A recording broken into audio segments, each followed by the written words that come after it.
Hey Star, are you ready? I'm a lady. And welcome to Idol Days, the show about idol anime. I'm Sarah. And I'm Star. And it's summer, Natsushiyose. My way. We are back again. We are back in the seat with the IDOLiSH7 boys. Third beat, part 2. Our fifth episode about them. We are back in the I-7 mines. Mm-hmm. Back with our boys. We're so back. We are back. Capital B back. Backstreet's back. All right. So, speaking of being back, if this is your first episode of Idol Days, no, it isn't anymore, please. No, it should not be. It should not be. We have done many other episodes of IDOLiSH7. This is a long story with a continuous plot and multiple seasons. This is now the 5th episode that we have done talking about this one show. We're not going to go in depth on stuff that happened in previous seasons, and there's a lot. Yep. So you should go and listen to previous episodes first. Or if you're familiar with IDOLiSH7 in general, then I guess you can listen to that one. That's allowed. Yeah. Like if you've already watched I-7, then you'll be fine. But if you don't know what IDOLiSH7 is and this is your first episode that you're listening, no, put it down. Put it down. Go back to the first episode and start there. This is episode 5 of us covering IDOLiSH7. IDOLiSH7 third beat part 2. Let's go. There's a lot of numbers in IDOLiSH7, and this is not even all of them. No, there's so many. Also, another thing, this is the second half of the season, and it's 17 episodes. Yeah, it's long. So, like, this is going to be a little bit of a long one. Strap the frick in, gamers. We have a lot of boy drama to talk about. That being said, like our more recent episodes since our revamp, we probably won't go 100% episode by episode, beat by beat, one might say, but we will summarize. Yeah. We're summarizing. And a lot of it's going to be like we might go a little bit out of order because there's so much just like back and forth in this show of, oh, look, like honestly, it was kind of wild. Yeah. How many plot threads were running throughout this season simultaneously? Yeah. And yet it managed to pretty well, like, keep up with all of them. Yeah. Like, I think they fumbled the bag at some points, but, like, for the most part, this show is very good at, like, being a soap opera, I guess is one way you could say it. It's just, like, so much is happening all of the time, and you have to pay attention to most of it. And it's just like, all right, I-7, you are very ambitious. Yes. Show me these boys. And speaking of those boys, we'll really quickly do a quick IDOL7 boys run through.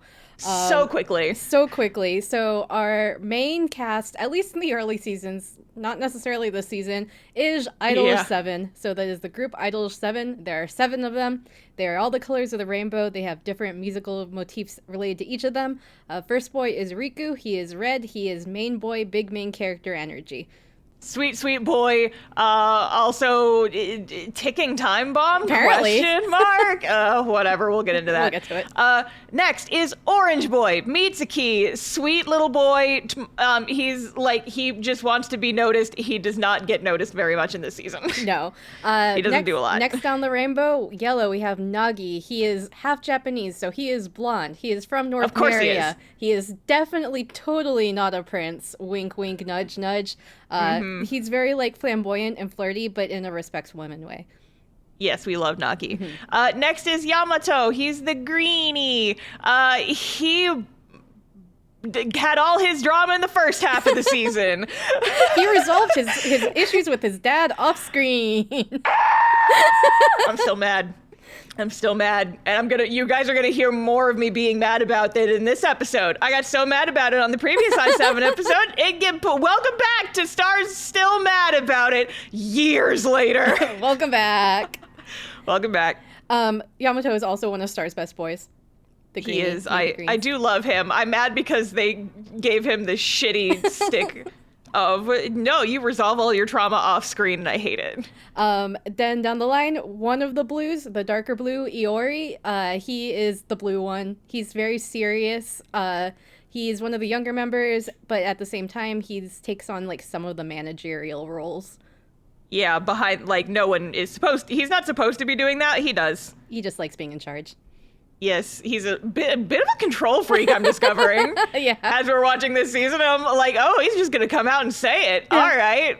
Whatever. Our other blue boy, the sky blue boy, is Tamaki. I honestly, newfound respect and love for Tamaki in this season. He's a very good boy. Tamaki's whole thing is that he's not very bright. He's like very simple and he doesn't like when shit's complicated, and it honestly shines through a lot in this season, which I was not expecting, and we'll get into it, but I kind of like Tamaki a lot more after this season. I will say that much. And he always is attached to King Pudding, which is just this little mascot character, so if you ever see that little pudding guy, it's an IDOLiSH7 thing. Yeah. And then Tamaki is one half of a subgroup called Mezzo. There's two of them. The other one is Purple Boy Sogo. He looks like Henry from Fire Emblem. He is very serious, has a little bit of like a yandere side. He is a rich boy, or he was a rich boy, but he was disowned by his family. That's his backstory. And we'll get into it. We'll get into it. On screen later in this season. Purple boys are allowed to resolve their trauma on screen. Anyway. So next we have the main focus, the main entree of this season, which is our second idol group, Trigger. Yeah, Trigger. We'll start with their center, who is 10. His name is 10. He's not number 10, but he is also number 10. Tenn. He is Riku's twin brother, Riku from IDOLiSH7, and you can know they're twins because their haircuts are exactly the same, except mirrored. 10 has white hair, Riku has red hair. 10 is a jerk a lot, but he's gotten better over time. He's gotten a little better. He's gotten a little bit better. But he's still just like, why are you like this? Yes, he's very angry a lot. Yes. He's fucking white-haired anime boy. Anime boy. Whatever, 10. Whatever, 10. That's like the mood for this entire season. Like, whatever, 10. Jiminy Christmas. And then start to introduce one of her best boys. Oh, no, this is my top best boy. he is like maintained the crown. Hell yeah. This is my love. Ryunosuke. Sweet himbo. Oh my god, I love him so much. So he's just this tall beefcake with the short brown hair, and he's like, I love him so much. He's played in the idol group as like he's supposed to be like this rich boy, but actually he's just like a fisher boy from Okinawa, and he just like has to put on this persona. And he is kind of the center for a while of the scandal that we start the season off on, and he does not deserve it. My sweet, sweet boy. I love him. Start pointing out on our Discord that there was a screenshot of a background character who had like this little fan, and it just says, "Here for Ryunosuke," and that's Star. That's me. They put me in the anime. That you don't even see her face, so you can't prove it's not me. It's Star. It's absolutely Star. It's me. That's my cameo. And then here we are, us Trigger fans, feeding well this season. My best boy, Gakuyo Tome. He is the leader of Trigger. He is tall, deep voice, sometimes like very princely, but also kind of like klutzy and silly and just, also a little simple sometimes. But he has a lot of heart, and he's very good, and he's a very good leader, and we love Gaku. And he's also, there's a striking resemblance to a soba salesman, but we don't see him in the season. You never know. You never know. Yeah, no, I love that both of us have just gone full Trigger fangirls over the course of the last season. Cause like, I'm crazy for Ryunosuke, you're crazy for Gaku. 10 is there. 10 is also there. 10 is also there. Listen, it's fine. All right, we have yet more boys. So then is Revale. Sarah, would you like to do Momo? Because I want to talk about Yuki. Yes. So Momo is one of the two Revale. There's Never mind. We won't get into that. That was last season. You can listen to previous episodes if you want to know more Reveal backstory. Yeah. Momo is is the newer of the two members of Reveal. He used to be a big IDOL fan, then became iDOL. He's very cheery, happy-go-lucky, but he uses his smile to hide his pain. But overall, everyone likes Momo. We love Momo. Also, he has black hair with frosted tips. Yes, he has Guy Fieri frosted tips. Yes. And then his partner in the idol group and also kind of in life, they're fucking married. We could just come out and say it. They're married, not married. In an off-screen fan event, the voice actors were like, "Can we just say they're married?" And the director's like, "Sure." So I love that. So they've been considered married by some of the creators, but not on screen or in game. Yeah, it's just we feast on what we can. We feast on these scraps. Yep. So the other half of Reveal is Yuki. He's tall. He has long silver hair. He's kind of a bitch, and I love him. He knows he's pretty. He knows he's pretty, and he's just he's such an asshole, and I love him so much. Okay, so this season is mostly about Trigger. There's so much good Reveal in this season, though. Can we mention that? Yep. They have some good songs, good dances, good looks. Songs, good dances, good conniving planning boy energy. There was several times during this season where I actually pumped my fist and screamed, and most of those moments were Reveal moments. Yeah. I'm like, fuck yeah, get his ass! Yeah, let's go. And then there's these other fucking four boys that I don't care so about. our last four boys are Zool. They are the bad boys this season. I hate them. I hate 3/4 of them. Well, the hard part with Zool is they're all assholes, right? But man, I was watching some of their lives and their voices are really good. They're good singers. Okay, we'll start with the biggest jerk of them all, Torao. Yes. He's Tight Pants Fuckboy. Tight Pants Fuckboy! He's the one who set up Ryu last season. He also has this great deep singing voice. Sam. It's hard. What can you do? But no, this guy's whole personality, as we see it in this season, he's a fuckboy. He's that's his entire thing. Can we mention this? I was honestly expecting to get more of them, more development on them this season. Toma got some good stuff, but the rest of them are flat as boards for the most part. And I'm just far. I guess I thought we were gonna get that this season. I guess maybe next season? Maybe. We'll see. We'll see. But yeah, so there's Tight Pants. Listen, I have nicknames for all of them. Tight I'm Pants. probably just going to call them the nicknames. So Torao is Tight Pants because I was re-listening to our episode on the previous thing, and they introduce this man. The first thing we see is his glued to his legs. Just zoom in on those tight ass pants. He is vacuum sealed into those things. So he's Tight Pants. Next is this Gemini son of a bitch. Minami. He's got light beige hair, and his whole thing is he's very two-faced. He acts very kind of, gentle, calm demeanor, but he's stirring the pot behind the scenes, and he's a bitch. He's a two-faced asshole. He's a Gemini. I see you. Yep. Because I'm also a Gemini. So it also later on you find out he also has ties to North Maria, so he's very much the foil to Nagi, who is good on the outside and good on the inside. He's nice on the outside, but a little twisted on the inside. The two princely boys, but one is evil.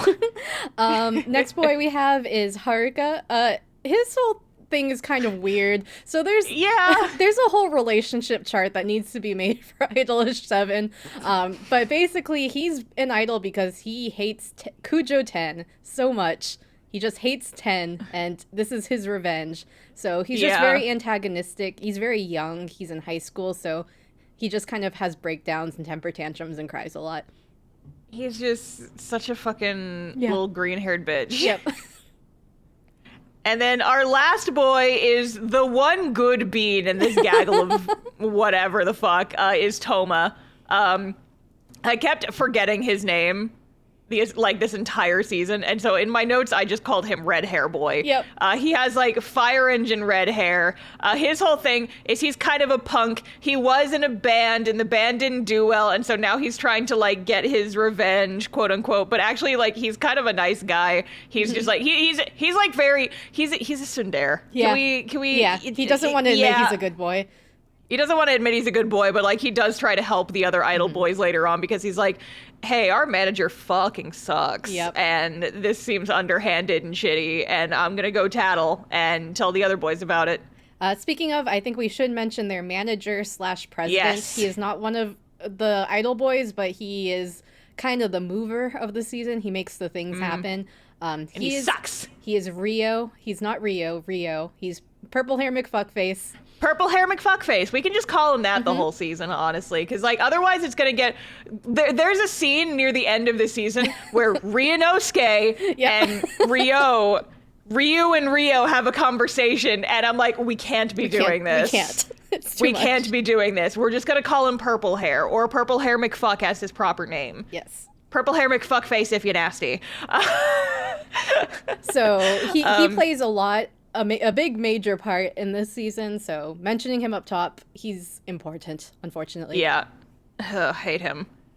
I remember at one point in our just text call, like we were like texting each other about the show, and I said we were joking about making Trigger Ida bags, and I almost typoed Ryu as Rio, and it's like Rio Ida bag, and I like had a full body wave of nausea and anxiety wash over me. Like legitimately, I was just like, oh no, not that one, not that one.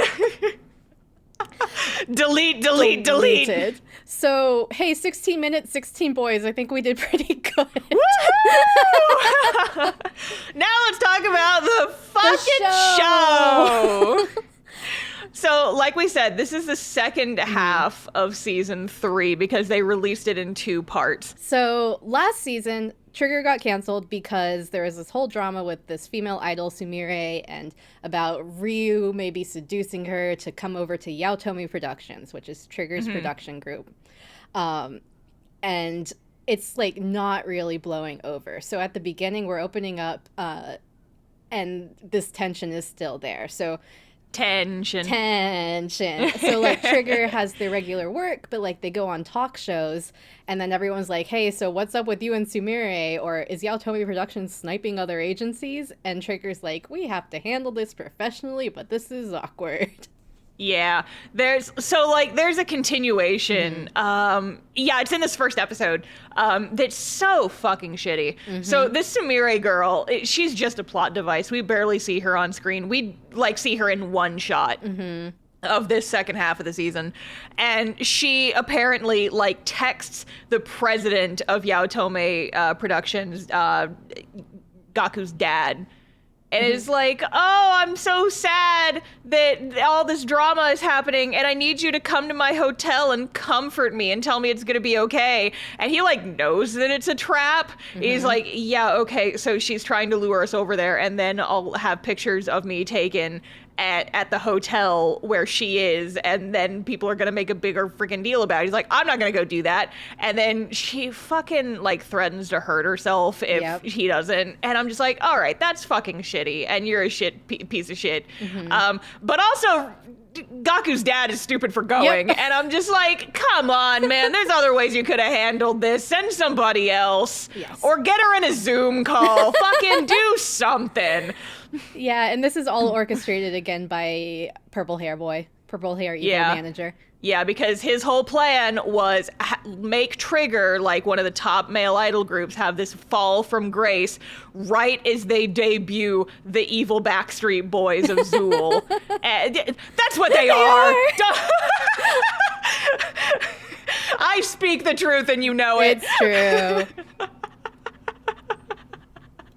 So that becomes a whole thing where not only is Ryu having like heat about the Sumire incident, now all of Yaotomi Productions is.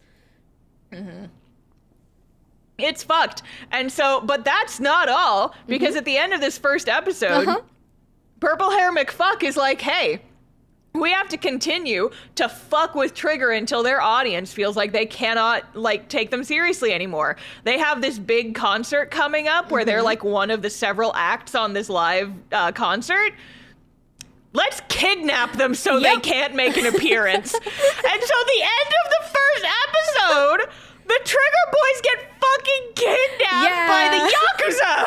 So welcome to IDOLiSH7 Third Beat Core 2. It starts with a kidnapping. And it's not even the only one! It's not. There's multiple kidnappings in this season! Essentially what happens is all three of the Trigger Boys are kidnapped separately because the Zool Boys are ordered to text them to like, hey, let's meet up at separate locations. So all of the Trigger Boys are kidnapped and held at separate warehouses across Tokyo, basically. Yeah, by the Yakuza. Fucking wild. By the Yakuza. And so Purple Hair McFuck is like, don't do anything to him. Just like hold on to him until tomorrow morning so that they can't make it to their concert and I will sit here and wiggle my fingers evilly. The IDOLiSH7 boys and the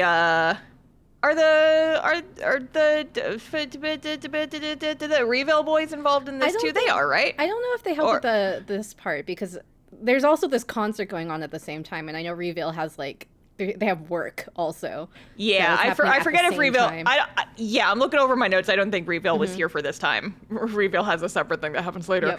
Yep. But yeah, so basically the IDOLiSH7 boys realize that something is wrong and they split up into teams and they all go their separate ways and like try to hunt down where the Trigger Boys are. And it's so fucking good. Yep. It's so fucking funny. Like, oh my God. Like freaking, there's so many boys and I'm forgetting their names. Yamato's shtick. Yep. Where he was just like pretending, because Yamato's like the actor of the team, right? And so he like pretends to be one of the Yakuza boys and like forces his way into their hideout, just rolls massively well on his deception roll. And I'm just like, this is so fucking funny. It's really good. There's also something that I feel like is important for one of the larger plots that it's not resolved this season, but I assume is coming up later, where Riku's infiltration, he fakes an asthma attack. God. He's trying to save his brother. He fakes an asthma attack, which distracts the guards because everyone cares about Riku for some mysterious idol power reason. And he saves Ten, but Ten hates it, and he's like, "Don't you care about our parents?" Yeah. Yeah, has been kidnapped. Ten has been kidnapped by the fucking Yakuza. And in order to, they have fucking tasers. And, like, they don't have guns because this isn't Yu-Gi-Oh! But, like, they could do some serious harm to these boys. And so in order to distract them and then subsequently disarm them, Riku pretends to have an asthma attack, and then the Yakuza guys freak out. And then because they are distracted by Riku having a fake asthma attack, he's able to disarm them, knock them out, and get Ten out of there. But Ten's first reaction upon getting his hands free is to slap Riku in the face and be like, "Don't ever do that again. Don't you know how much your asthma attacks like upset our parents?" And I'm like, bitch, you can have this conversation later. Get out of the Yakuza den. Just please leave. Why is that your first priority? You white-haired anime boy son of a bitch. Like, God, really, Ten? Come on, That's 10. your priority? You have been kidnapped. Oh my fucking God, this scene was so frustrating. I think this does also lead into the whole idea that Riku has sway over people without knowing. I think that's where some of this goes to. Later. I mean, I guess. But all it really did was maybe get annoyed at Ten, and I didn't need more reasons to be annoyed at Ten, all right? But out of all the boys, Ryunosuke, Star's best boy, is the one who is released first. And my beautiful himbo. He is the only one who makes it to the music venue on time. Basically, the venue host, because it's an event with other idols, not just Trigger, they're like, we can't move your time slot. You're scheduled to do it now. Either you cancel on us or whatever you want to do. Yeah, and so he ends up having to go on solo. which, like, you know, he's a good boy. He's got a good voice, but, like, the fans are disappointed and they're freaked out. It's like, oh my gosh, did something happen? Did they have a fight? Oh no, what's going on? So, like, it doesn't really help the scandal, but at the same time, there is one moment I would like to comment on here that's very funny in my heart. So Rio, Purple Hair McFuck, and Ryu Nosuke, my sweet, sweet himbo, have a conversation. Purple Hair McFuck basically is backstage, you know, like taunting Ryu Nosuke. And it's just like, oh, ho, ho, what a shame. Where's the rest of Trigger? I thought you guys were supposed to be performing all together. That's not terribly professional. And he's like, I thought you were supposed to be, like, the son of a like, hotel magnate, but you're actually just a dumb fisherman's son from Okinawa. And Ryu drops this hardcore line, like, yeah, I'm from a fishing family. We're scared of shit like dying at sea. You're not a storm. You can't kill me. Hell yeah, let's go. And I was like, damn, boy. Get his ass. Get his ass. That's my boy right there. That's my son. I literally wrote it in my notes. Fishing is life or death, and you can't kill me. And I'm like, hell yeah. And I feel like Purple Hair McFuck took that personally based on some of the stuff that happens later in the season, but we'll get there. But it very much shows that at this point, like before Ryu goes on stage, there's a lot of doubts in the fans' minds about Trigger, especially Ryu. So when he goes on stage, he's very nervous about it because he knows the reception might not be that good. But then people cheer for him anyways.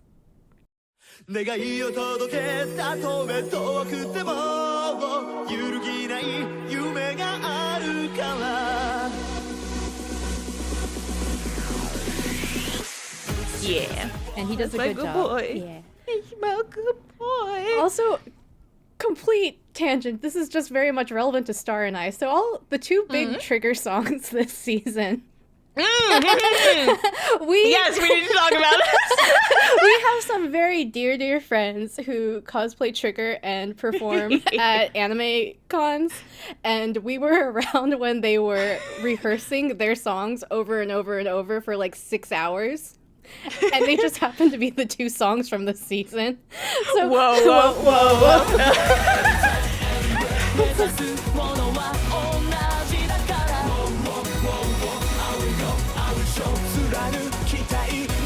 So it was very much like I was like listening to this. I'm like, didn't they already do this song before? I swear I've heard this song a lot before. And then it hit me. And it's because we were helping our friends rehearse these songs before the Idol show at Anime Weekend Atlanta. For like 5 hours. It was a very long evening, and I was so sad. I was doing Artist Alley, so I had to miss it. But I was like, afterwards, I was like, Sarah, send me the video. I want to see our cool friend. Whoa, every day. I can. We know the dances. I know the dance a little bit now. Yeah. Anyway, after that, some other small things that happen at the very beginning that are hints for the rest of the season. We had this whole thing last season where there was this whole like, is Momo and Mitsuki, are they making this second new Chiba salon? So like basically an idols union. At the very beginning of this season, there's like a short talk where like Momo's just talking to Yuki and he's like, well, they already think I'm making a Chiba salon. So, like, what if I did? That was so funny. And then they actually, like, have a few minutes where they just talk about it. And then their manager just appears and is like, no, you're not, bitch! But at the same time, both of them start recognizing, let's start gathering allies. So, with the Trigger getting kidnapped thing, you start noticing more and more that Revale is like, let's find people who are, like, not evil to be on our side. Yeah, and, like, Revale is just, like, doing all these machinations behind the scene for, like, this entire season. And I just... they're so good. I know. They're so and good. At the same time, them. You're worried because also, during a lot of this, you see evil purple hair boy. He's like, I know Momo's phone password, so I'm hacked in, and I can see all of his texts. Yeah, what the fuck? But it took me a little bit to figure out exactly what was going on. For a while, I thought he was pretending to be Momo and texting people. And so I was a little bit confused. But then it's like, I guess he like hacks his Twitter DMs. He's like, why don't you just text people? You can't hack texts. Yeah. But you're using like an external They're app using that can be hacked. Rabbit Chat. Yeah. They have to use the branded chat. Apparently. And his password is 4 numbers? It's like 1111. Yeah, it's like, what the fuck is this app? They need to get better security or use a different fucking, like, chat manager. Momo starts tweeting or rabbit chatting out free $10 Steam gift card. Sarah, no! You can't make fun of me on our podcast, Sarah! No, did we talk about that in the last episode? It's okay. Do the people know that this happened? Anyways. Do people know our Discord? My Discord got hacked. Is the short version. By Rio from By IDOLiSH7. Rio, he was getting into crypto, that bitch. What a jerk. Anyway, from here on, we begin, like, several different plots begin happening at once. Yep. There's, like, a thing with... Oh my fucking god. So Cujo is not an evil dog with rabies. It is an evil man with evil ambitions. And rabies. And rabies.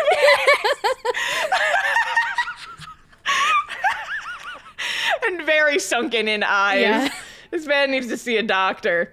He's like Ten's adopted dad, and he sucks. Yep. And he's just like, I was scorned by Zero, the ultimate idol, and now I will make Ten, my weird adopted son, into the new ultimate idol to fulfill my ambitions. And also, for some reason, I have the living will of Nagi's friend Haruki, who has been the one writing all of the IDOLiSH7 music, and I guess he's going to die soon. And in a couple episodes later, Nagi hears about that, and he gets very upset because he's been trying to find Haruki this whole time. But then there's hints of like, from Minami, the Zool boy, who's a little bitch, which describes most of them, but... He's like, yes, well, actually, Haruki hates you, and he doesn't want to see you, and that's why he's been hiding, because he was worried that you were going to use him for political gain. And you suck, by the way. Hi, I'm Minami, and I'm here to start problems. And why don't we continue? We can finish this plot thread, because this is a separate one. It's weaved in throughout the season. At some point, it's revealed, first of all, that Nagi is the Prince of North Maria, which, like, we as viewers had kind of known since season 1, so it wasn't actually that big of a shock. It was like we knew, but they just wouldn't say it. Yeah. So they actually said it, and essentially this Haruki guy went to North Maria to, quote, see the Northern Lights, became friends with Nagi, Haruki being the composer for Zero, again, going back to before. And then at some point he went missing, and that's why Nagi wanted to become idol to, like, spread Haruki's music, because Haruki wasn't composing anymore. Blah, blah, blah. He can't find Haruki.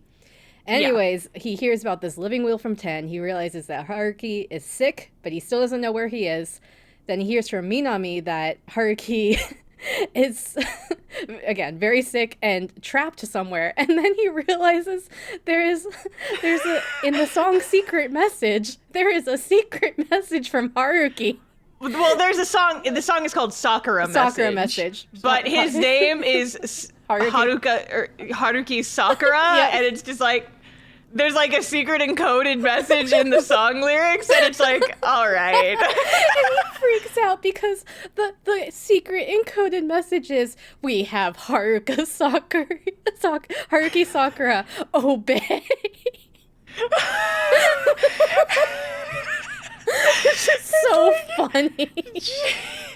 And it's like, so we find out kind of, sort of, that like Nagi, or that Haruki left because he didn't want to be used for political means. He's a random composer and pianist from another country. What in the world do you mean he has political implications? He's just a fucking guy. So he's missing, but it's hinted at that someone in North Maria who was editing their song lyrics is holding him hostage. Yeah, wait. This is not done strangely, and we don't know what's going on. It leaves it off on kind of a cliffhanger. At the end of the season, it makes it feel like Nagi is going to leave IDOLiSH7 to go back to North Maria and do more political stuff and find Haruki ? But it kind of leaves off on we don't know what he's going to do from here, but he's saying a lot of ominous shit. And he's packed up his room in the dorm, and only 1 or 2 of the boys know about it. And so this plot line is like woven throughout the entire season. It's one of the many, many contiguous plot threads that just kind of like weave through and just kind of crop up randomly. So let's just get that out of the way. Is it that hints dropped continuously? No finality on that. We'll figure it out next season, maybe. I've read spoilers from the mobile game. I cannot say. Oh, have you now? I know what's gonna happen. Okay, but can you at least confirm whether or not this does come up in the next part? It does come up in the next part. It is kind of a big major part of the next part. I had a feeling it would be, but yeah. While we're talking hanging threads, why don't we talk about the other big hanging thread, which is whatever the fuck's going on with Riku? Yeah, what the fuck is going on with Riku? Riku's like a fucking psyop mind control idol device, and he can control. So Riku's thing, I guess now, is that he's just too good of a boy. And he's able to make people real. He's just got like this like sweet sad boy energy that makes you want to cheer for him. And because of this, he's a menace to society, and he could start World War IV. Yeah, that kind of seems to be like what they're implying, is that like he's too good of a boy, he must be stopped. And it's like, what the fuck? He absorbed all the other red center idols and became too powerful. No, Sarah, he's Center Nova. He is Center Nova. He's Center Nova. He's too powerful. But yeah, it's just like, because this starts with, I think it's a conversation that Iori has with Kujo. Kujo. And where Kujo's like, 10 is a beautiful, sweet boy who gives everything to his fans. And his twin brother Riku's a menace to society. He's a monster. And then it's just like, what the fuck does that mean? And then a couple episodes later, Iori's like, oh, it's because he's like a wet puppy. People see him and they are and they just see him as such a good boy that they want to throw all of their love and support behind him. And so they're basically implying that he could be a cult leader. Yeah, he could be a cult leader, which is so funny. And I think you're on the nose. This is all about the Center Nova. This is the same power that can power space battalions. It's the same power that lets those Love Live centers teleport the rest of their group to them and do whatever they say on their whim. Riku has that power. They're just recognizing it in this anime. Yeah, and it's just like, it's the way... So, like, the whole Riku thing, the whole Riku subplot in this season is very much, like, the center of kind of my annoyance with the way that this show is written. Yeah. Because it's, like, it's so... They're talking in metaphors, like, constantly. And just, like, some of these conversations with, like, Iori and Kujo just made me want to scream, speak in actual words! Just say actual words!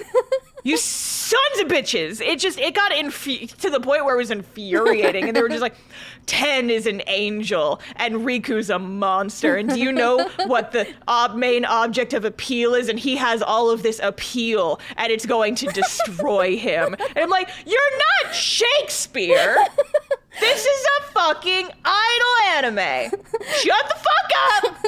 And use your words! You pretentious sack of shit! This does track for the way Kujo talks in general. Like, okay, so here's the thing. Here's the thing that I will say. Kujo is, I will give him this, a very effective villain. Oh, yeah. I think he is a very interesting villain, and I fucking love his voice. Yes. Like, his voice is, like the soft, so evil, nice. yes. He's got, like, this... It's not really like a rasp. He's just kind of got like this texture to his voice. It's like so so nice to listen to. Yes. And I'm just and like... he speaks very softly. He's not maniacal like Rio's voice. So it's very much like he kind of like raspy trails through things, and you're like, oh. Yeah, no, he's like he's like a very cool villain, but he will not shut up. No. And I'm just like, I'm gonna punch your face, and then your eyes will sink in even deeper than they already were. The rabies. Creepy weirdo from the rabies. So I don't know if that's what rabies does. Maybe for Cujo. I would say those are the kind of two side plots that are woven in, but are not relevant to any of the main plots of this show. There's definitely other side plots, but they definitely more tied to the main plot. Yeah. And so with that, the next few episodes will be a lot easier to talk about because we won't have to skip back and forth. No, not as many asides. Yeah. Like we said, this is a soap opera and there's so many threads, but that's two threads that we can now put aside. And not talk about until we wrap it up at the end, or we have a random break where I just need to go off on a tangent again. So back to the main plot. Boo. Trigger Boys just got kidnapped. They are returned. They are back, but they're not doing that great because there's still all this scandal. So President Yaotome has this scandal with Sumire. People don't really know what's going on with Ryunosuke. Two of the boys didn't show up on stage at this music festival, so all the fans think they're having problems. And so President Yaotome gets all the boys together and is basically like, you're fired.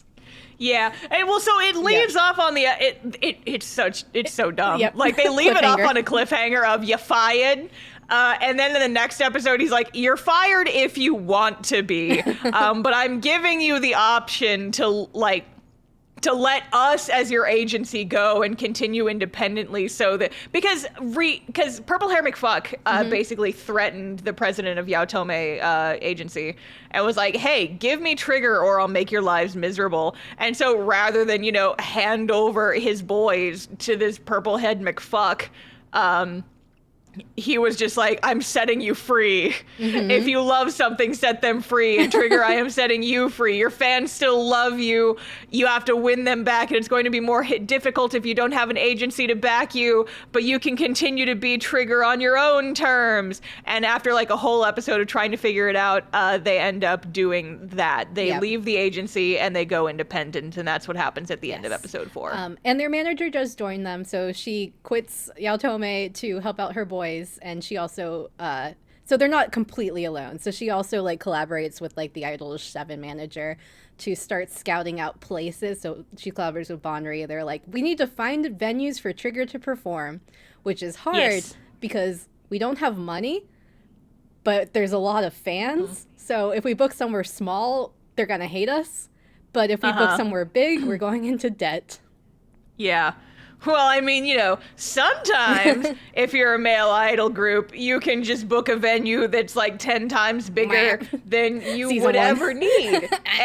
And oh no, I was making a Eternal Boys joke. Oh shit! Well, I think about bad business decisions. Well, Sumugi does that also at the beginning of IDOL7. She overbooks them. That's true. That's true. God, that was so long ago. Ages ago. Back when IDOL7 was about IDOL7. Yeah. This whole season is like Trigger and Revale with some IDOLiSH7 and some Zool on the side for like they're the furikake on this rice bowl. Like just a little bit of sprinkles. Just a little bit of sprinkles. But yeah, so what they end up doing is they book like an outdoor stage and they perform and they start doing like, they try to do some live houses and sure enough, the neighbors get mad at them. And their manager is like trying to find a bigger venue that will take them. But a lot of venues are like, no, we're booked up for like the next 6 months. And a lot of them are like, no, we don't want to host Trigger because that will make us look bad. But there's one concert hall that's open. And it's the one owned by Sogo's family. Yes. Also, side note, before this, they do have a performance on the street in the rain, and Ten does cry, which is like, shit. Yeah. Oh, shit. You know it's bad when Ten is crying. Yeah, this little bitch is like getting emotional. I'm like, okay. You're begrudgingly pats his head. We love to hate him. It's like, you are never taking that best boy slot, but yeah, it's okay. Let it out, buddy. Yeah, so like in this interlude before the Sogo arena, you definitely see Trigger at their lowest point, which is performing on the street in the rain. Ten is crying. In the rain. It's like a soap opera. Look at how the mighty fall, but at the same time, it's like their fans are still there for them. And it's a sweet little moment. Yes. But we do find out there is a venue that would be perfect for them. And as Star mentioned, it's owned by Sogo's family. Yeah. And so at some point, I forget exactly how this happens. So they talk to Sogo. The Trigger Boys talk to Sogo. And they're like, hey, we want to talk to you because, like, we know that, like, you have an awkward thing with your family, but we'd like to be able to use their concert hall.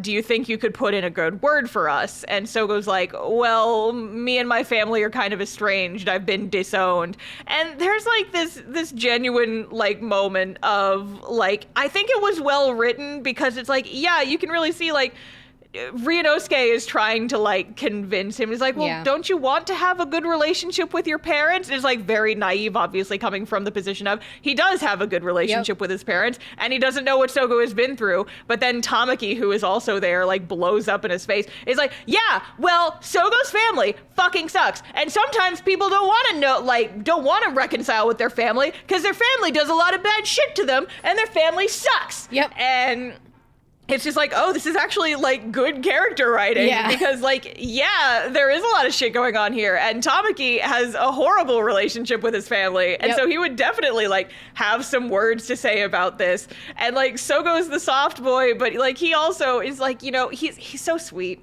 He's so sweet. It's just like, I would like to, but we did not leave off on the best of terms, and I don't know if this is gonna go well. And like, it's so sweet later because the two Metso boys, Sogo and Tamaki, have this conversation where Sogo's like, I would like to reconcile with my family, but I'm not going to do it if it would hurt you. Aww. And I'm just like, a sweet boy. And they used to hate each other, so it's like, oh, you've come along so far.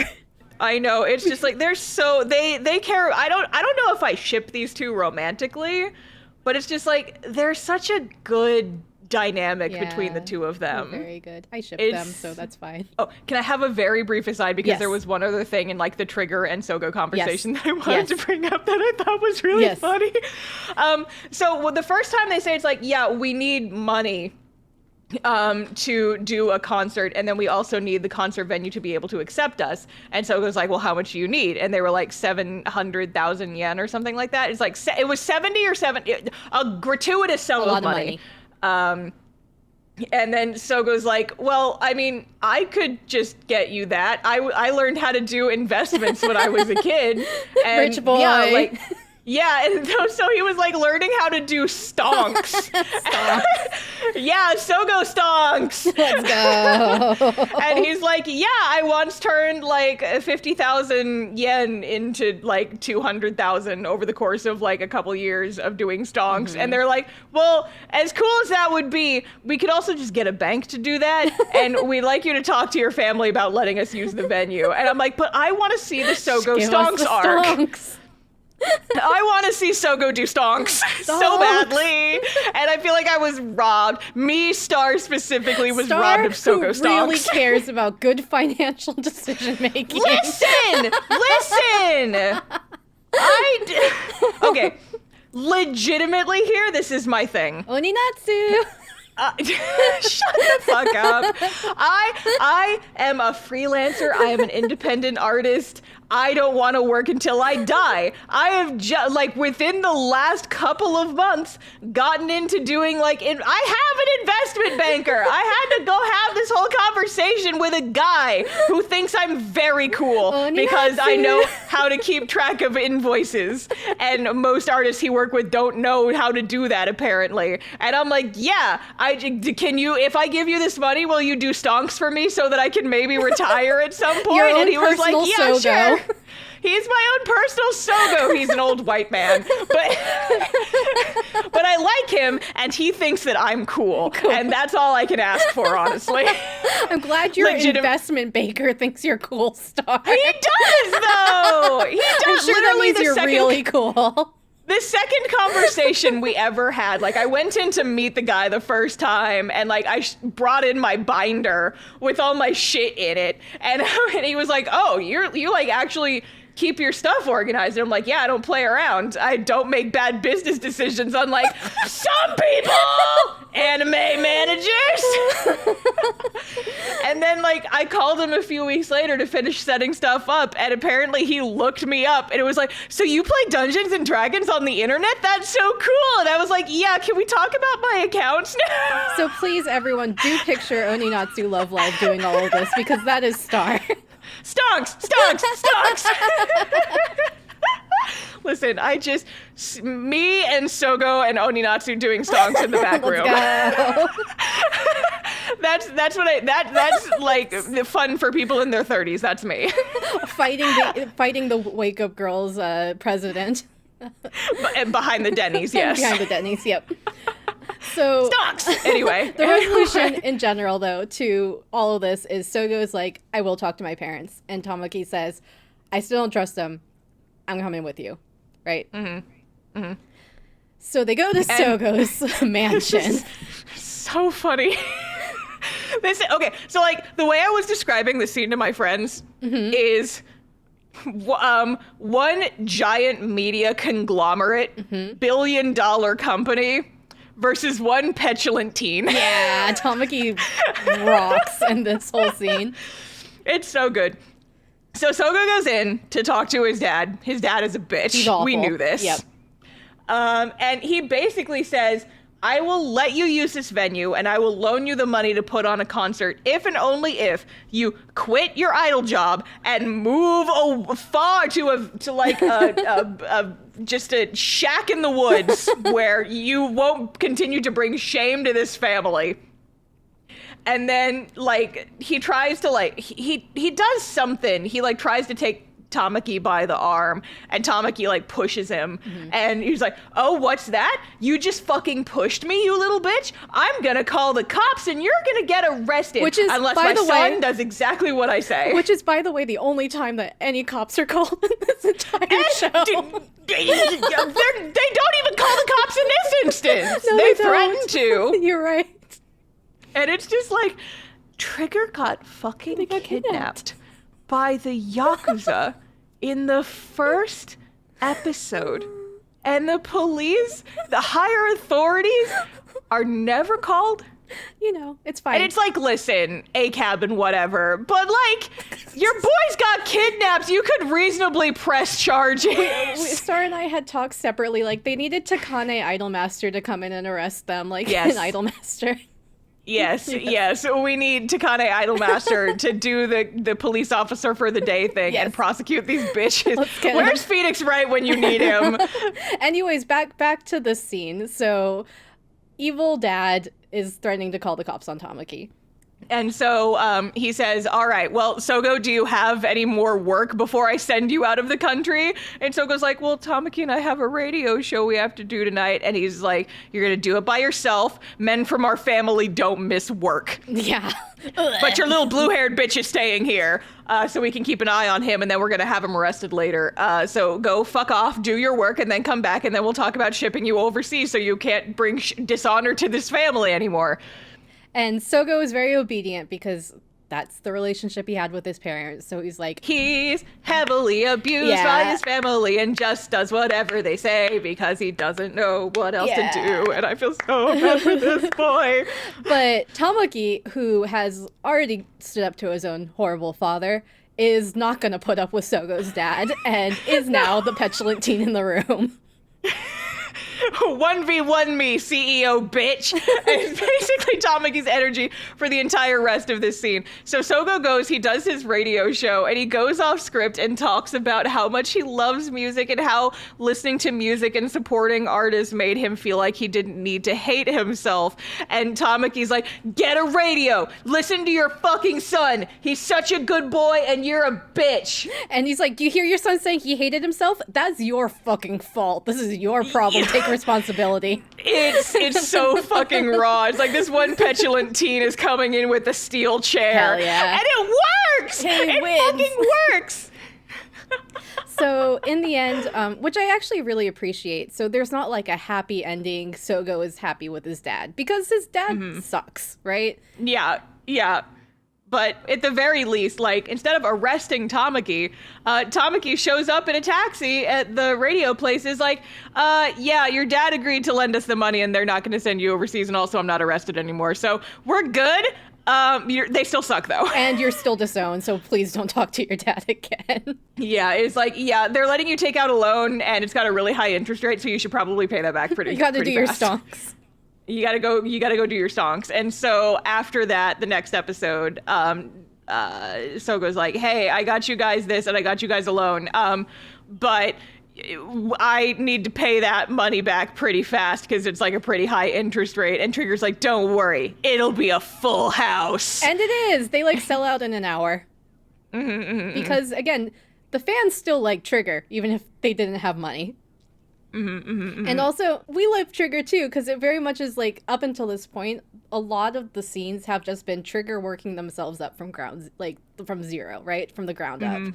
So like, you see them working really hard, and like, because Trigger was the rivals in Secret Season 1, you never saw them like as the idols that were struggling, but now they're the idols that are struggling, so you're like really cheering for them. Yeah.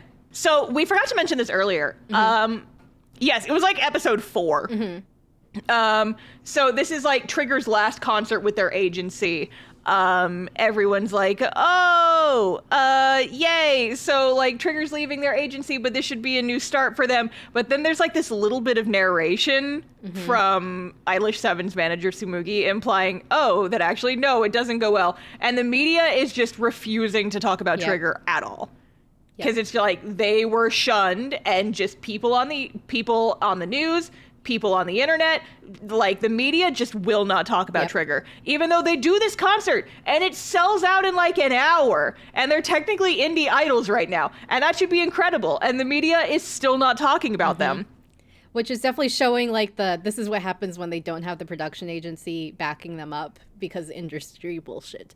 Basically. Yeah. But that so this, we're on episode 11 now, and this was one of those moments where it was like, hell yeah, let's go. So some side note though, speaking of what Star was saying, up till this point there'll be little bits where, for example, the IDOLiSH7 boys will be on their talk show and they'll try to talk about Trigger, and then it gets cut out of the show, or they'll they talk to like one of their fans. They'll be like, oh, blah blah blah, Trigger, and like the other Trigger fans will be like, are we allowed to talk about Trigger? Like Trigger is a forbidden word, even though everyone knows about them. No one's talking about them.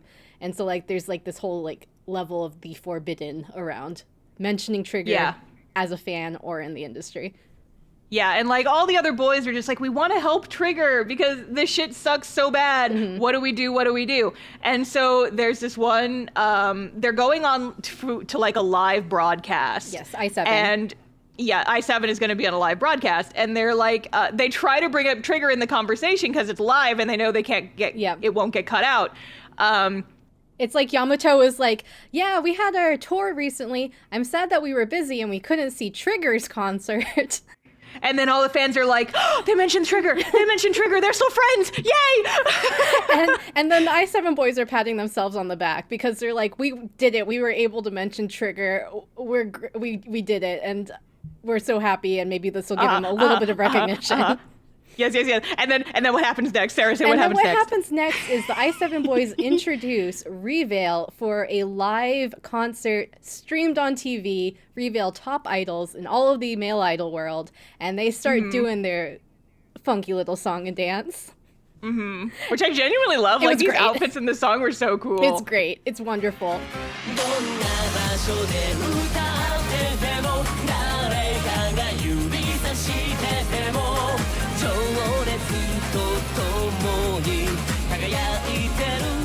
And then Star, what happens?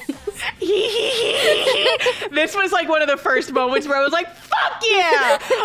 So Revale is up on stage, they're doing their little dance, and we see like the first half of the number, and you know, it's just the two of them. And then suddenly there's other people doing backup dances with them. And who is it? It's fucking Trigger!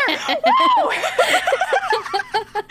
And then like they can't not show this. It's a live broadcast. And like the people at the network are freaking out, but like other people at the network are like, there's nothing we can do. Oh no, what a nightmare. It's like, oh, the Trigger boys? Well, you know, Revale, like they're the top idols. So if they like Revale, just let them perform. There's nothing to say that they can't. And Rio McPurplehair McFuck is so steamed. At this point now, he's like, Revale is my mortal enemy. I will destroy them.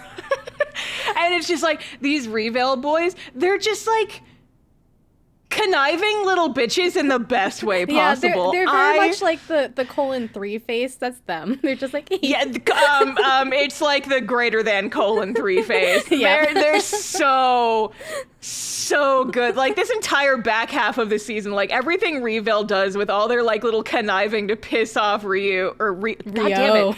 Rio, fuck, purple hair. This is why we call him purple hair. I can't keep the fucking name straight. Rio McPurplehair fuck, they just piss him off so bad. And it's so funny because they know they can't antagonize him too much. They have to play nice with him so that he doesn't like try his whole bullshit on them. But at the same time, like Momo is just this fucking conniving little genius who's like constantly working behind the scenes. And he like at some point off screen figures out that Purple Hair McFuck knows how to hack into his account and has been seeing all of his texts. So he fakes fights with other idols, and he has a second phone that he's using for actual communication. And he like reveals this at some point later. We'll get into it, but he's just like, yeah, man, keeping up with like 2 completely separate lines of texting was a lot of work, but I did it just for you, you sneaky bitch. How does it feel to get played? It's so similar, good. Also, you see the like little scenes with Revale where they're like calling people on the phone with like code words, and they tend to be like other producers, right? And they're all producers that you've seen Rio trying to like schmooze, but they're all on Momo's side because he's the best.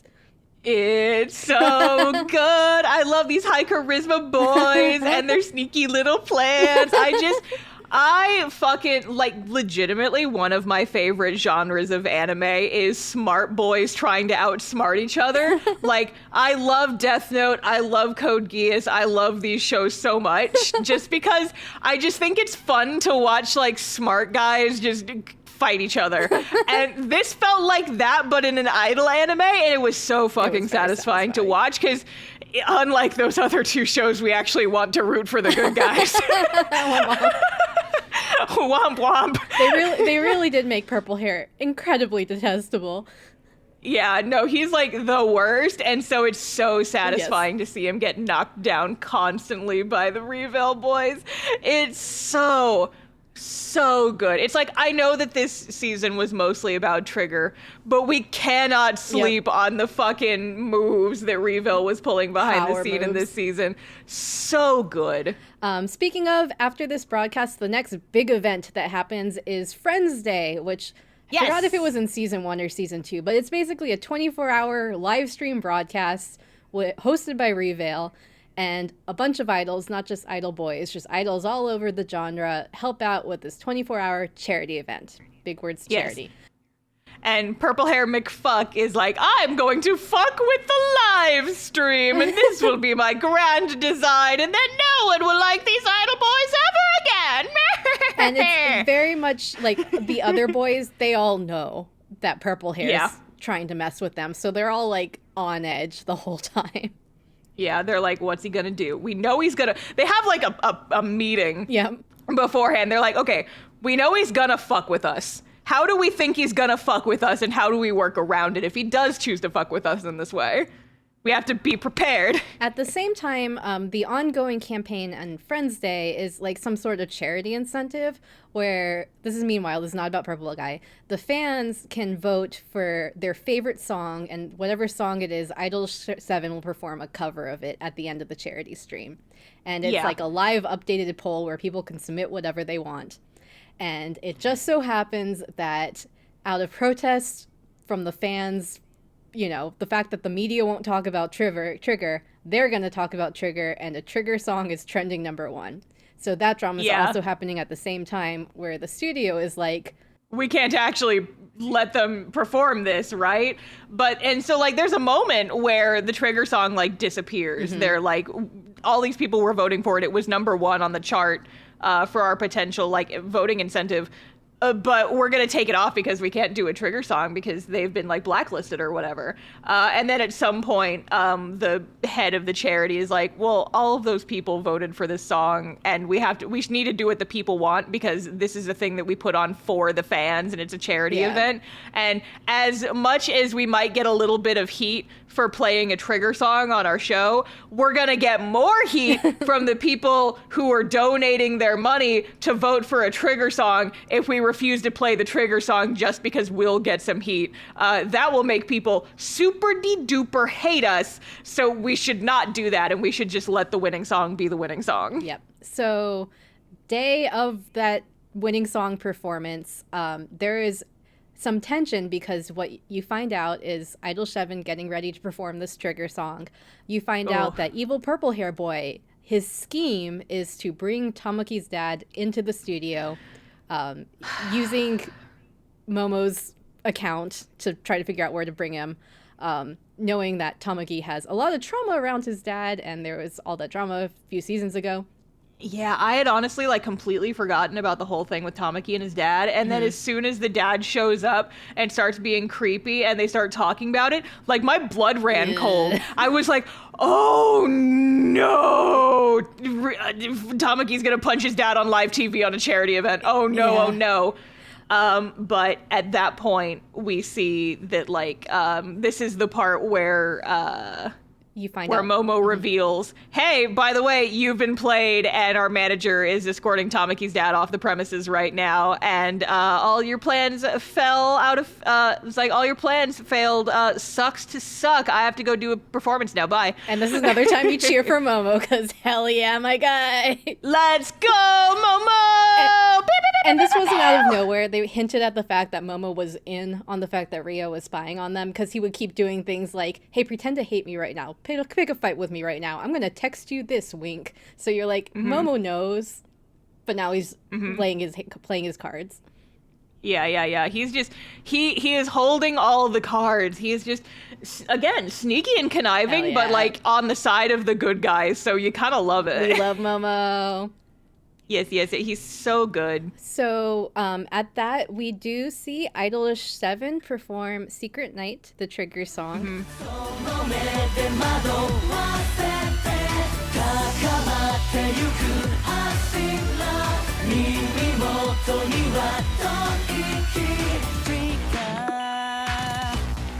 Trigger is there in the audience. It's actually very sweet where they kind of are like, they're watching and they're like, what do we do? The fans notice them in like the balcony. Yeah. And they're like, oh my God, it's Trigger. And they're like, and the manager's like, don't take, no, I think Kujo's the one who says is like, don't take the focus on you. Just stand up, bow, and then sit back down. Yep. So they do that, but like while they watch IDOL7 perform, like Ryu starts like tearing up. So they all start crying watching I7 perform their song. And like the fact that the fans still cheer them on despite losing their agency and getting canceled. All of the scandal nonsense. And like there is around this time, like you see, you know, flashes of social media, people are starting to think that maybe the allegations weren't like super well backed up. And so people are starting to doubt Trigger's cancellation entirely anyway. And so it's like they're gonna still, you know, it's gonna take a lot of work for them to get back up on their feet, but things are trending well for them. Yes. But now we have the last couple of episodes. And then we have the last couple of episodes. So you want to hear about attempted manslaughter? Yeah, we already had our first kidnapping. You know, we gotta bring it back and do another. Let's kill the idols. But before that, after this big charity event, next big event that's coming up is this Music of People Award, where like the top like 5 in the charts of the idol world like all compete with each other, and the winner gets this Music of People Award. Number 1 in the charts is Revale, of course, and number 2 is Zool, and then we have IDOL7 and Trigger somewhere in there. Yeah. And like this festival, they had been leading up to it. They mentioned this like way back at the beginning, and they've been like bringing it up a handful of times like throughout the show so we don't forget. But I remember that this was one of the things that Trigger was aiming for as a potential like goal for their comeback, because it was something organized by just like which groups are trending. It's not necessarily like it's music for the people, not music decided by who has an agency and whatnot. So it's like, if we are going to be able to compete, this is our best shot to do it. Yep. But right now, as it stands, Trigger and IDOLiSH7 are fighting for, because it's like the top 3 will get to perform live. And Trigger and IDOLiSH7 are fighting for that last spot. And so Revale is like, hey, we won this already. I know that people are voting for us because it's our 5th anniversary, and that's a big deal. But we should step aside and let the kids kids duke fight it out. Yep. It's also like implied that they're in the middle of working on like some big music achievement or music number, so that'll probably come up in the future, but not right now. Yeah. And so Revale ends up ducking out of the contest, and then plot twist. The Zool boys, who we've seen a little bit of them, they've been in the background fucking with shit, and they've been in the room when Rio, Purple Hair McFuck is doing his evil business. But we haven't seen much of them. They've just been there basically to stir shit. And so they continue that by also dropping out of this contest, which is then the audience is like, wait, if Revale was the only one who dropped out of it, then that would be one thing. But now Revale and Zool are 2 of their top groups are dropping out. What's up with this contest? Is it even legitimate? Now I don't care who wins. And it's like, Trigger's gonna win because I bet that this was all manufactured drama to make them more popular. And I bet this whole scandal was entirely planned to get them to be more popular. And I'm like, all right, that's a bit of a stretch, but I guess if you're a conspiracy theory head, I get whatever. So at this point, the drama here is IDOLiSH7 is like, and Trigger, they're both like, what do we do? Do we also drop out of this event? But like, Trigger's like, this is like our only chance of having a good concert. And IDOLiSH7 is like, if we drop out, is that bad for Trigger? Because we actually really care about these guys. Yeah. It's like, we want, it's like, we want to win, but we also really want Trigger to win. Yeah. And so Trigger needs to have a win. And like, we're gonna fight him. We're gonna do our best, but we want Trigger to win so that they can, have some wind under their wings for a while. In this episode, episode 15, though, so our beautiful, beautiful, sweet boy from the Zool group, Toma, he's our red-haired, kind of like punk boy, who's like the tsundere. He's kind of good at... The one who is more normal than any of the other ones, really. Yeah, all the rest of them are just like, I'm just in it for the money. I'm just in it for the fame. I'm just here to fuck around. And then Toma's like, I want to make good music. Yeah. And you guys are all assholes. Yep. He eventually gets fed up with Purple Hair's scheming. Once they get pulled out of Music of People, he's like, what the fuck is the point? Yeah. And so he ends up arranging a rendezvous with Momo from Revale. And so they go to this cafe and they meet up, and Toma tells him, he's like, hey, so this thing is going to happen. And so he's just like, he goes and kind of like spills the whole shit. And then in the middle of this meeting, Purple Hair Rio shows up because apparently he like has Find My Friends on all of his idols' phones. Yep. And it's just like, oh, were you betraying me, you sneaky, slippery son of a bitch? Oh, well, you'll be punished for this now, won't you? And Momo does the heroic thing by saying, yes, I threatened your idol into giving me information. You take this out on me. It's like, he spilled the beans so easily as soon as I pressed him. And it's like, that is not what happened. You are jumping in front of a bullet for this boy. And he was. And he certainly was. Because then Then purple hair McFuck has like these two Yakuza bodyguards handcuff Momo, drags him back to his apartment. The two of them have like this shouting match, and Momo's just like, why the fuck do you hate IDOL so bad? What did IDOLs ever do to you? And we get Ryo's tragic backstory. Which is funny. Like, this is like, what did IDOLs do to you? You get like the Nikos, and then you get this guy. And so fucking Ryo's purple hair McFuck sad backstory of why he hates IDOL so much, and he's been fucking with idols this entire season, is that one time he went to a Zero concert, and he was like up in the mezzanine or something, and he was waving to get Zero's attention, and Zero never looked at him. And ever since then, he's hated idols because all they do is disappoint you. Yep. And so Momo's just like, yeah, well, you're a fucking scrub and a bitch. And then and so Ryo's like, oh, I'm going to kill you now then. And we're not joking. Actually kill. Like actual murder.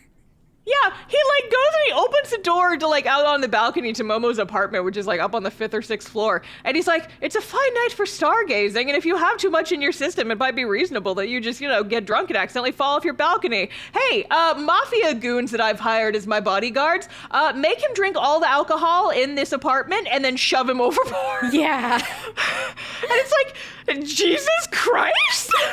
Actually. And so he wanders off. Momo is handcuffed and being forced to drink alcohol with the expectation he's going to be thrown off the balcony soon. So I guess Yuki and Momo are they're the type of friends where they text each other when they get home so that they know they're okay.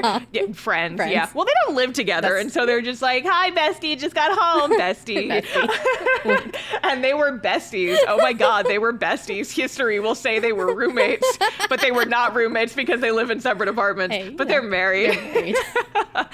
And so it's like, it's late at night, and Yuki's talking to the manager and is like, Momo never texted me. He always texts me good night when he gets home to his apartment, and he never texted me. Something is wrong. And so he goes to, instead of just doing what might be considered the this is why he does this. Because he knows that Momo went to go meet with Toma, this boy from Zool.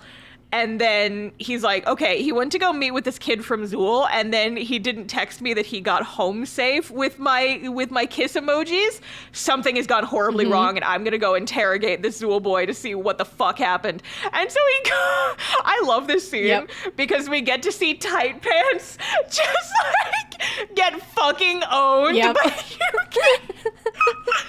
So Yuki goes and he just shows up in Zool's dressing room. It's just like, hey, Toma, meet me outside behind the Denny's. I need to have a word with you. And so he goes to interrogate him, and like, Torao. What the fuck is his actual name? Torao. Torao Tight Pants goes, he's like, hey, you can't be that mean to my idols. And freaking Yuki's like, shut up. You have people that tell you do whatever your bitch ass manager tells you to and go back upstairs. And Torao's like, okay, fine, you're a jerk, and he leaves. You're mean. You're mean, fine, God, whatever. And he leaves, and I'm like, get his ass, Yuki. Get his ass, Yuki. I was just like, love points for Yuki, like, doubled in this moment. I'm just like, yeah, get his ass. Read him for filth, Yuki. I love this. I love watching Tight Pants put in his fucking place. So Toma basically fesses up like, hey, I was meeting with Momo, and then my manager took him somewhere, and I don't know where he went, and I didn't tell anyone because I'm frightened. Yeah, he's like, I'm frightened. And then Yuki fucking says, it's like, okay, here's some basic bitch math for you. You have one manager, and he can do a lot, but there's two of us in Revale, and we are fully capable of jumping your ass. Tell me where the fuck he is. So Yuki starts running towards Momo's apartment. Meanwhile, Ryo, so evil purple guy, he did fuck off, and this is where we get the confusing scene where we see Ryu stumble upon Ryo. So himbo versus purple hair. So evil purple hair guy is acting super sus, like singing in the streets, being like, Reveal's no more. I did it. Goodbye, Reveal. And Ryo's Yeah. like, what the fuck? He's like, what are you talking about? And they have this other conversation because he tries to, like rib at Ryunosuke, and it's just like, hey, well, isn't it you? Aren't you so sad that Trigger's just like bullshit now and Trigger doesn't exist anymore and you don't have all this fame and connections because I made you quit your agency? And Ryunosuke is like, I mean, I could feel bad, but I love Trigger, and so I am okay, and I'm a very, very good boy. And he's like, I love Trigger, and I love our fans, and also fuck you, and you can't hurt me in a way that matters. And then Purple Hair is just like, oh yeah, well, what if I kill Momo? Yeah. Like, murder. Like, will you be sad then? And he's like, what do you mean? And he's like, oh yeah, Momo's probably dead now, because, I'm evil and whatever. And Ryunosuke, like, tries to threaten him, like, Kabedons him against his wall. And then he Purple Hair shouts like, Ryunosuke Tsunashi from Trigger is threatening me. And of course it gathers an audience. He's like, yeah, you're not actually going to hurt me in front of all these people because you're a good boy and you wouldn't do that. And then fucking Ryunosuke pulls the best move. And he's like, you know what? You're right.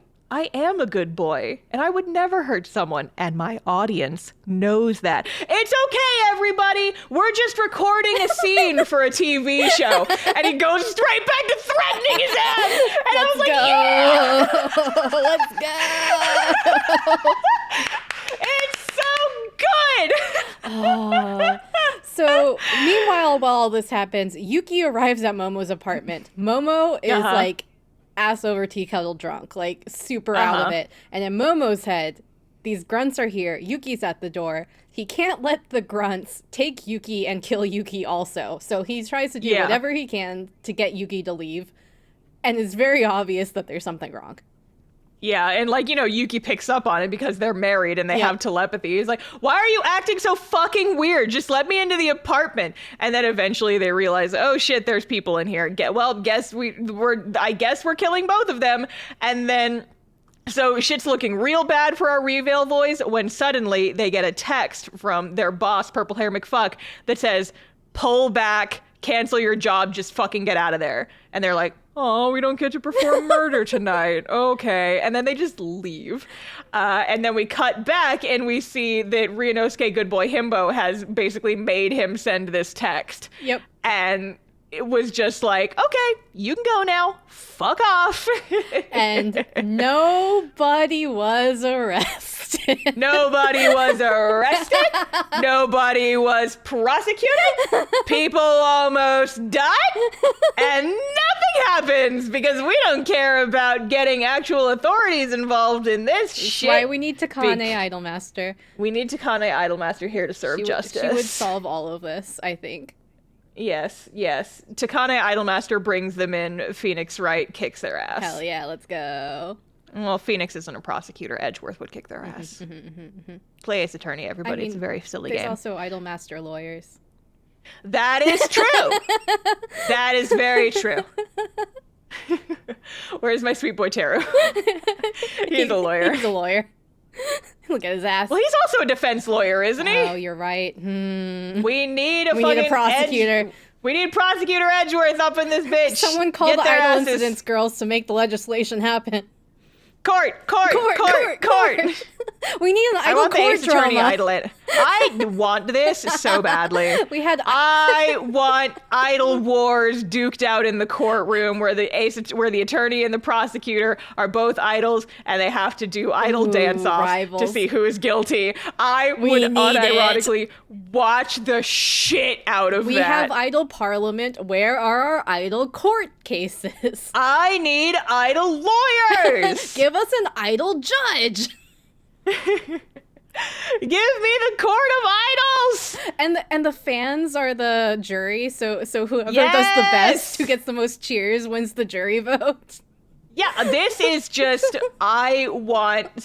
there's so many Idol outfits that have, like the suit lapels. I just need Idol anime lawyer outfits. I need Idol crossover. We need Legally Blonde the musical, but like idols. Yes. Okay, Unironically, though, Sarah introduced me to Legally Blonde, So the musical, in good. our freshman year of college. You can watch it for free my online God. completely. Oh my God, you guys. Unironically, so fucking good. Potentially, like, better than the movie. It's Oh, yeah. so good. We need And that you with can- idols. Yeah, they recorded it for MTV, and you can watch it for free on YouTube. Top tier. The quality's not great, Punchy. but you can watch it, and you can listen to the soundtrack, and it's so good. It's so good. And we could get here's cute, a point. We could get cute idol girls singing those songs in collaboration covers. Yes. And so, okay, here's the thing, though. Here's the thing. Even if you think you're not familiar with the Legally Blonde musical, you might be, because one of the songs on it is a song that's very popular in many fandom AMVs. spaces. It's a little bitty thing called Gay or Gay or European. That is from European. Legally Blonde. That is from Legally Blonde, the musical. It's hard to guarantee. Is he gay or European? Well, hey, don't Well, look at hey, me. don't look at me. You see, they bring their boys up different than those charming foreign ports. They play peculiar sports in tiny shirts and shiny shorts. we need idols. We need Yes. idols. We have the musical. It's there. We need it's idol so lawyers. easy. Please. We can get there. Elle Woods, be an idol, please. God, Elwoods and Mari would be besties. Oh my God. We have to talk about IDOLiSH7. We have to talk about IDOLiSH7. Idol Illuminati later. So anyway, Revel is not dead. They're not dead. Rio gets away with it for now, at least. Yeah, he goes to come up with more schemes in his evil mansion, and we don't really see him again in the last episode. The last episode is literally, like, the entire episode is basically this MOP Music of People contest. And so it's like we get a IDOLiSH7 performance, and they talk about how much they want to win, and then we get a Trigger performance. Whoa, whoa, whoa, whoa. Every day, whoa, whoa. Just in my brain forever. Whoa, whoa. Every.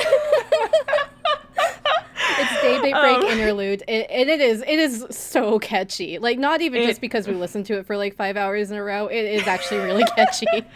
It is a very good song, yeah. But yeah, so they both perform their songs, and then there's a third group that no one cares about. Yeah, these poor only idol see- girls. They're like girls. It's like they don't matter. Legitimately, we don't even know their fucking names. Yep. They get one shot Yep. in like the entire show, and there's like it's not about them pushes them over.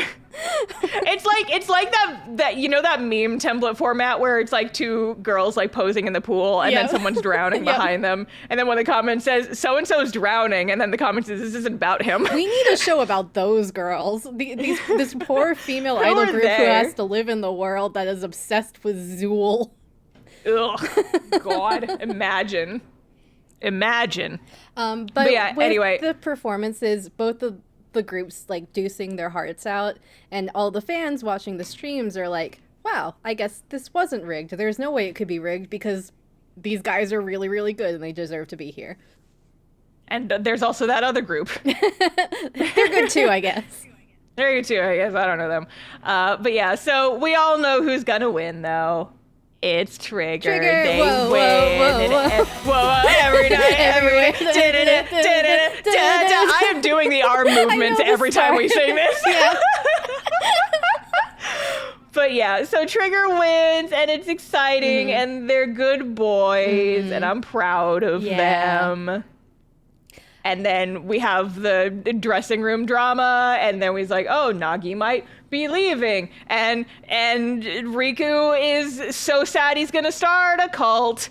Yep. And I guess no, also Ten is released from Kujo because Gaku like told him off. So yeah. Good. Yeah, there was like the whole like little side bit that we didn't talk Yeah. about where after they get go from their agency, the Trigger boys all move in together, Yep. and then there's like a series of funny little vignettes of them being terrible roommates. they all don't get along, but hey, they're doing their best. And they like whine about it's like what the terminology on the AC is, and it's very funny. Yep. And like it doesn't matter to the plot, but there's a lot of good like little vignettes. If you couldn't tell, we like Trigger. Everyone listening. We do like Trigger. We do like Trigger. I think it's gonna be really funny if we go back and listen to like the first season episode where we were just like, who are these bitches? I remember first season we had already decided we liked Ryu and Gaku. Like I think we were already there.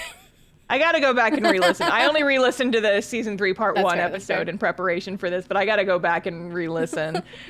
So I remember like they weren't quite so endearing in that very first season. Yes, no. And they like kind of gradually grew on us over time. yeah. I know I did not claim Ryu as one. Shudder. I did not claim Ryu as one of my favorite boys until at least season 2. Mm-hmm. Yep, that's fair. But yeah. They're good. I do appreciate overall this season was like it didn't focus on the IDOLiSH7 boys. It did focus on Trigger, but like we love Trigger. So like I think it was enjoyable. I also think that it is a good like in between because it's very heavily suggested that next season is going to be about Nagi and the Haruki stuff. So we are going to get a lot more of the IDOLiSH7 boys in the future. But like we still got a little bit of them this season with Metso, so the Sogo and Tamaki thing. But they had a lot of time to shine, and so now we're getting more about some of these 16 boys that we didn't have a lot of before, which was nice. Yeah. I like that, like, the setup they seem to be going with is they'll have, like, main plots in their season, in a season, and then they'll, like, dovetail in smaller stuff so that then you don't have to spend quite as much time setting it up in the second season. It's like, none of these are fully, like, set up in their own individual seasons. It's like the setup happens the season before, and then the payoff happens the next season. And so it's like you don't have to spend quite so much time like starting from zero every single time there's a new season, because you kind of subtly like laid the groundwork for the season 4. And I did really appreciate that. It was like, oh, that's actually not bad. It makes it hard to like keep track of a lot of it sometimes, but like it builds on itself really well. And so it's like, okay, yeah, we're going to focus on Trigger this season, but we're still going to be like, building stuff in the background for eventually season 4. Hopefully. I want to say it's season 5, but it's not, because this was part 2 of season 3. Yeah. So we'll see though. Yeah. I don't think they've confirmed if or when that's coming out. I hope it does. I know. I would watch so many more seasons of this show. Like, I genuinely at this point think it's like, if you want to watch an idol anime for the plot, watch IDOLiSH7. It's so much fun. Like I think that's one of my best recommendations. I watched this part 2 in a day. I was gonna sit down and watch like an episode, and I'm like, no, take out the popcorn. I need to know what drama happens. Yeah, you texted me. So we usually record like the week before. So it's like, if the episode comes out the first Friday, we're usually recording like Monday or Tuesday before that. And so you texted, so, I usually watch the show the last week of the month. And you texted me on like the Monday of the last week of the month and being like, I just binged the entire show. Let me know when you're ready to record. I'm like, Sarah, I haven't even started yet. Sarah, I haven't even started yet. 2.5 weeks ago. Well, like, I was really just like, I want to watch an episode a day because I know there's a lot of episodes. And I'm like, you get to the end of season or episode 1 where Trigger gets kidnapped, and you're like, well, oh, well, I guess I gotta keep watching. I guess we gotta see where this goes. Can't stop. Hold my popcorn. And then didn't you say that you were like trying to explain the drama to Athena, and who has not seen like any of the show? Yep. So Athena, my loving wife, who only comes back on Halloween, I did describe what was going on. She enjoyed it very much. I forced her to pick a best boy, and she picked Tamaki, and I approve. Thumbs up. Thumbs up. Good choice. We love this one petulant teen who can take out a multi-million-dollar corporation CEO by just telling him he's a bitch. Yeah. And actually, so going good. back, there was like a line where like Sogo's dad was like, idols just don't make sense, they're silly. And then Tamaki's like, you know what doesn't make sense and is silly? Rich people. No! Tamaki went full eat the rich on this man. And I'm like, yeah! Get him! Get his ass, Tamaki. Speak the truth, honestly. It was so good. But yeah, and then after that, I did read all the game transcripts through part 4. Yeah, you were, and watched all the concerts. I watched the you told me you did and the that. concert movie. I fell down the i7 hole. The friends who do the Trigger Dance group cover, I themed our chat to be all Trigger now, so they're forced back into it. Whoa, whoa, whoa, whoa. Every night, every day. You cannot escape us. Whoa, whoa, whoa, whoa.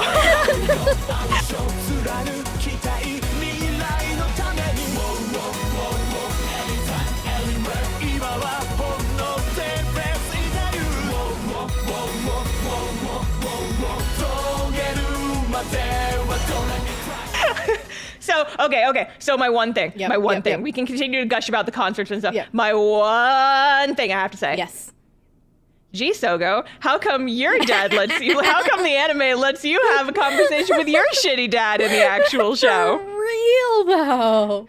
How come you get to have a conversation with your shitty dad in the anime? Sogo? For real, though. Yes. Star Sleepy Green Boy did not get the justice he could have had because it's clear it's possible. They know how to do it. They will let all the other boys have conversations with their shitty dads. Mm-hmm. But Yamato, my beloved Greenie, fuck your dad and fuck your trauma. Yeah. Not on screen. I will die mad about that. Mm-hmm. I will never not be mad about that. Yep. So, do we even know what he looks like? No! Well, no, I think we've, like, seen him in pictures. Right. I guess we saw him in flashbacks and shit. But we never actually see him and Yamato interacting in the present time, and it's bullshit.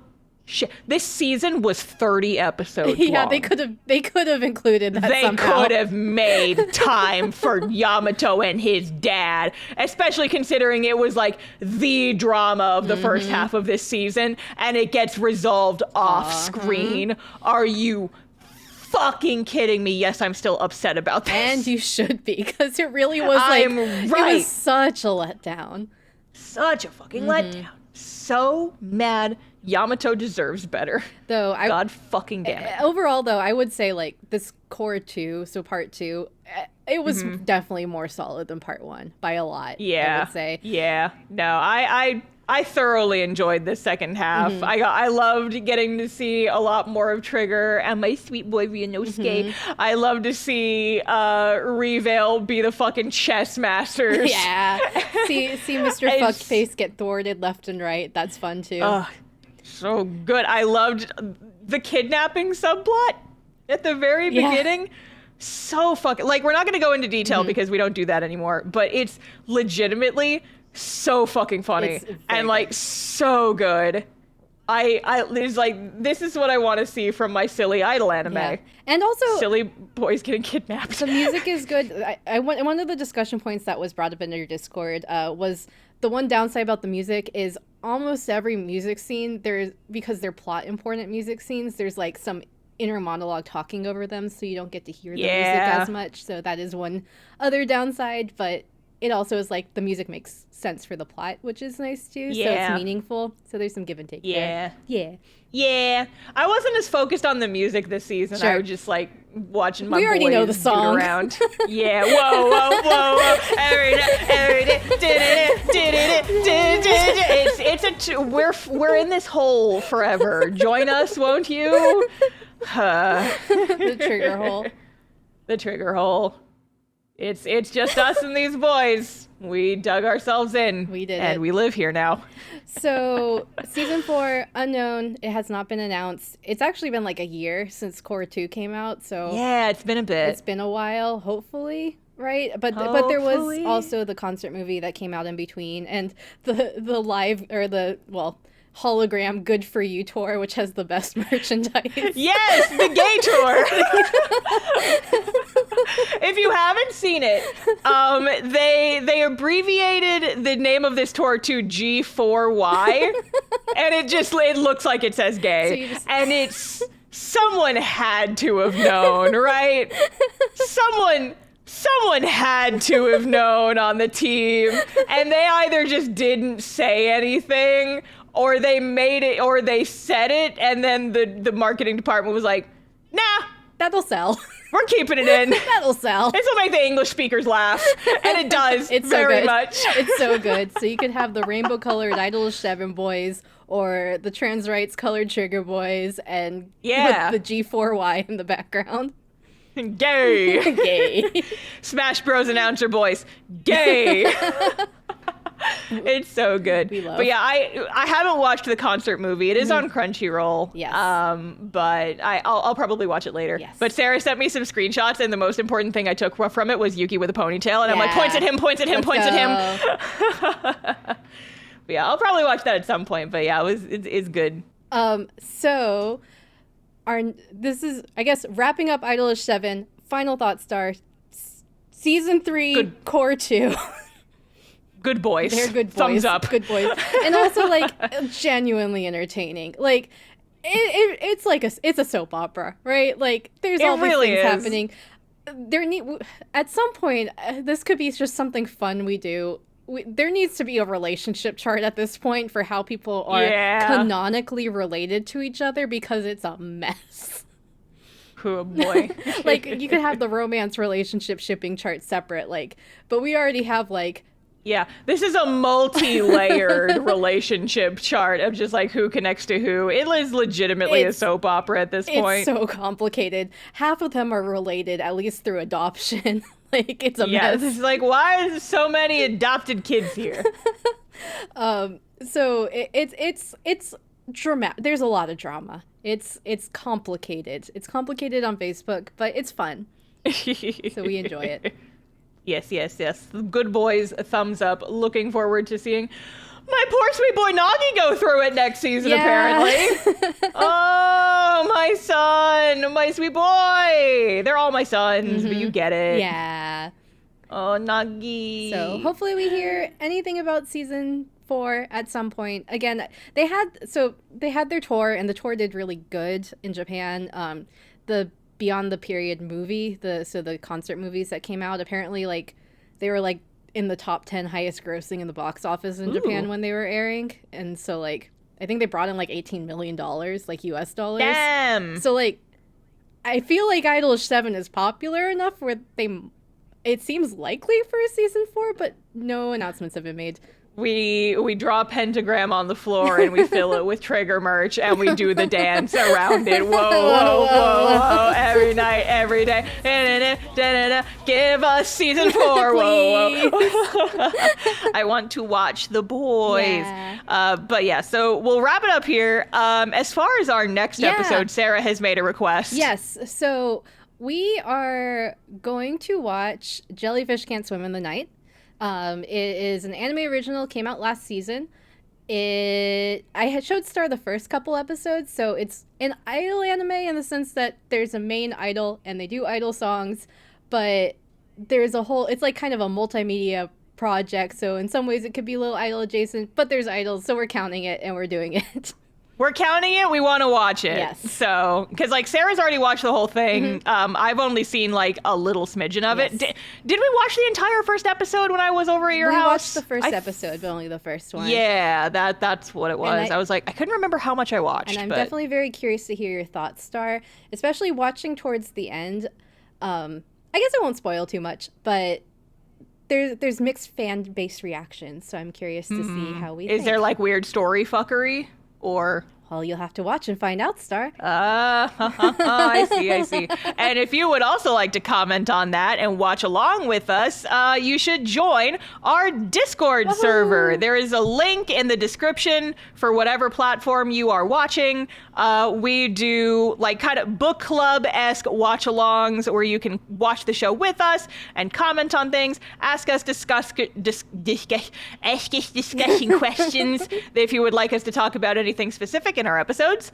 And it's a good old time, and so you should come join. Yes. Another thing you should join is you should subscribe to we're both tired. Hey! You should subscribe to our YouTube page. Yes, we have a YouTube channel now. I just accidentally lowered my chair several inches and jump scared myself. But yeah, we have a YouTube channel now, and I am gone full YouTube pilled during our hiatus. And so we are trying to get our YouTube page up to 1,000 subscribers so we can start monetizing the show and pay for our various Crunchyroll and High Dive and whatever subscriptions. So go ahead and jump on that, and that'll be another place where you can watch our episodes, and we might occasionally upload some bonus stuff there. Sneaky, maybe sneaky sneaks. And also, for any further information you need from us, you can find us on our website, which is idoluminati.net or idoldays.card.co. Yes. We are also on social media. We are on Instagram and Twitter. But if you need to get a hold of us, the Discord is probably the best way. Yeah. So, but yeah, so we hope to see you guys around the internet. Join us next time for watching a new show. My cat wants my attention so badly right now. So, wrapping up, this has been Idol Days. We've been Lady. See you next live. Bye. Bye.